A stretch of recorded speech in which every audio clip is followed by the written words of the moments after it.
आता isakal.com आहे देशातील नंबर 1 ची मराठी न्यूज वेबसाईट। प्रत्येक अपडेटसाठी isakal.com ला नक्की भेट द्या।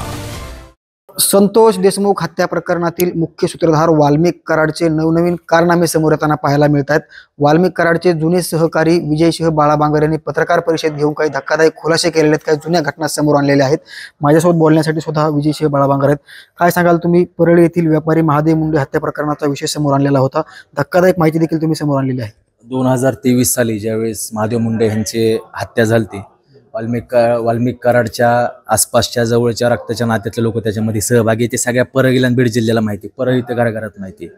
ते हत्या फक्त इगो हार्ट झाला म्हणून केलते, फार मोठा व्यवहार किंवा असा काही विषय नव्हता असं मला जेवढं माहिती आहे एवढं। पण म्हणजे बघा, माणूस थोडं इगो हार्ट झाला त्याचा जीव घेऊन टाका। ज्या पोरांना पाठविला हत्या करायला त्या पोरांना सांगितलं की त्याचा मांसाचा तुकडा घेऊन ये, आतड्याचा घेऊन ये। जेवढं मला माहिती आहे त्याच्यामध्ये मी डोळ्यांनी माझ्या पाहिलेलं आहे, त्याच्या मानेचा का कुठला तरी त्याचा तुकडा घेऊन आलते असं थोडं मांस ते समोर ठेवलं, दाखविलं आम्हाला सगळ्यांना। त्याच्याविषयी राग असा आता पाहिलं असं ते रेकॉर्डिंग मध्ये पण वाल्मिक कराड कसं धमक्या देऊन बोलतोय, सगळ्याला मध्ये घेतो, कुणाच्या जीवावर घेतो, पोलीस प्रशासनाच्या मध्ये जीवावर घेतो, कसं जातीवादिक शिवीगाळ करतोय, त्याच्या पोलीस प्रशासनाच्या जीवावर करतोय ना। पोलीस प्रशासनाच्या जीवावर ही दादागिरी किंवा स्वतःच्या जिगरवर हिमतीवर करत असतात। आणि सगळ्याला माहिती महादेव मुंडे हत्याकांड, त्याच्यात नक्कीच मी आंदोलन करणार आहे, मी स्वतः फिर्यादी व्हायला तयार आहे त्याच्यामध्ये।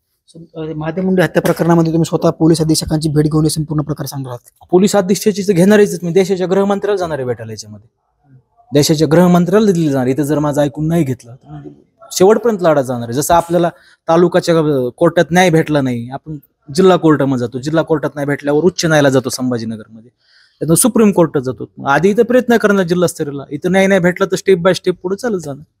नक्कीच महादेव मुंडे हत्या प्रकरणामध्ये ज्यांचं नाव आलं, ज्यांची चौकशी झाली, त्या संदर्भात त्यांनी एक धक्कादायक खुलासा केलेला आहे। ज्यावेळेस महादेव मुंडे यांची हत्या झाली, त्या हत्याच्या अगोदरचा जे काही मांसाचा तुकडा होता तो देखील घेऊन आल्याची यांनी माहिती दिलेली आणि प्रत्यक्षदर्शी आहेत। नक्कीच याच्यावरती काय कार्यवाही होती हे देखील पाहणं महत्त्वाचं असणार आहे। महाराष्ट्रातील सर्व बातम्यांचे विश्वासार्ह व्यासपीठ, सकाळच्या सर्व सोशल मीडिया प्लॅटफॉर्मला लाईक, फॉलो आणि सबस्क्राईब करा। तसंच सर्व नोटिफिकेशनसाठी बेल आयकॉन प्रेस करायला विसरू नका।